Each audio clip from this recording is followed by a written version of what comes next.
নমস্কাৰ বন্ধু বান্ধৱীসকল, মোৰ নাম ঋত্বিক বৰ্মন। আপোনালোকক মোৰ চেনেললৈ স্বাগতম।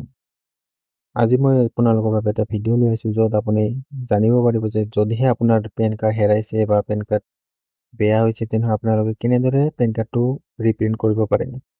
সেই বিষয়ে আপোনালোকৰ বাবে মই এটা ভিডিঅ' লৈ আহিছোঁ কেনেদৰে আপুনি পেন কাৰ্ডটো অৰ্ডাৰ কৰিব পাৰে বা ৰিপ্ৰিণ্ট কৰিব পাৰে। গতিকে ভিডিঅ'টো সম্পূৰ্ণ চাব। আপুনি গুগল ক্ৰমত গৈ পেলাই আপুনি NSDL ৰিপ্ৰিণ্ট বুলি চাৰ্চ কৰিব। চাৰ্চ কৰাৰ পাছত আপোনাৰ য'ত প্ৰিণ্ট বুলি লিখা ওলাব, য'ত অনলাইন এপ্লাই ৰিপ্ৰিণ্ট বুলি আছে তাতে আপুনি ক্লিক কৰিব প্ৰথমৰ অপশ্যনটোত, য'ত আপোনাৰ ডিটেইলবোৰ থাকিব, য'ত pan card, Aadhaar card, date of birth এইবিলাকত আপুনি চাই ল'ব ভালকে। য'ত আপুনি এইফালে চাইডত লেখা আছে যে পেন কাৰ্ড ৰিপ্ৰিণ্ট কৰিবলৈ কিমান চাৰ্জ লাগিব, আপোনাৰ 50 টকাকৈ চাৰ্জ লাগিব। প্ৰথমে পেন কাৰ্ডৰ নাম্বাৰটো আপুনি দি দিব প্ৰথমৰ অপশ্যনটোত।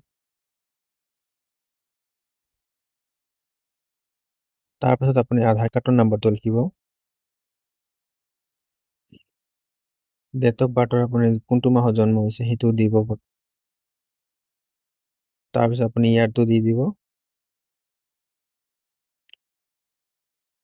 য'ত GSTN নাম্বাৰ যোনটো আপোনাৰ অপশ্যনেল আছে সেইটো চাব, আৰু য'ত য'ত আপুনি ষ্টাৰ মাৰ্ক পাব সেইটো আপোনাৰ মেণ্ডেটৰী আপুনি দিব লাগিব। ইয়াতে আপুনি টিক মাৰ্ক এটা বহাই ল'ব। আপুনি ভালকে একবাৰ চাই ল'ব যে পান কাৰ্ডৰ নাম্বাৰটো আপোনাৰ ঠিক আছে নে নাই, ডেট অফ বাৰ্থ ঠিক আছে নে। য'ত আপুনি কেপচা কাৰ্ডটো ফিল আপ কৰিব লাগিব, আই এম নট ৰবট বুলি। তাৰপিছত আপুনি ছাবমিট কৰিব লাগিব। ছাবমিট কৰাৰ পিছত আপোনাৰ ডিটেইলবিলাক আহি যাব, য'ত আপুনি চাই ল'ব ডিটেইলবিলাক ঠিক আছে নে নাই।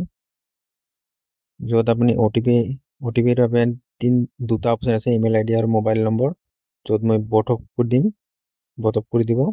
যদি আপোনাৰ মোবাইল নম্বৰ লাগে তেনেহ'লে মোবাইল নম্বৰত OTPটো কৰি দিব। মই বথকত কৰি দিছোঁ। আই এগ্ৰী বুলি টিপি পেলাই আপুনি জেনেৰেট OTP কৰি দিব, য'ত আপোনাৰ মোবাইল নম্বৰত OTPটো যাব। নতুন এটা পেজ খোল খাই যাব, য'ত আপুনি এণ্টাৰ OTPটো টিপি দিব।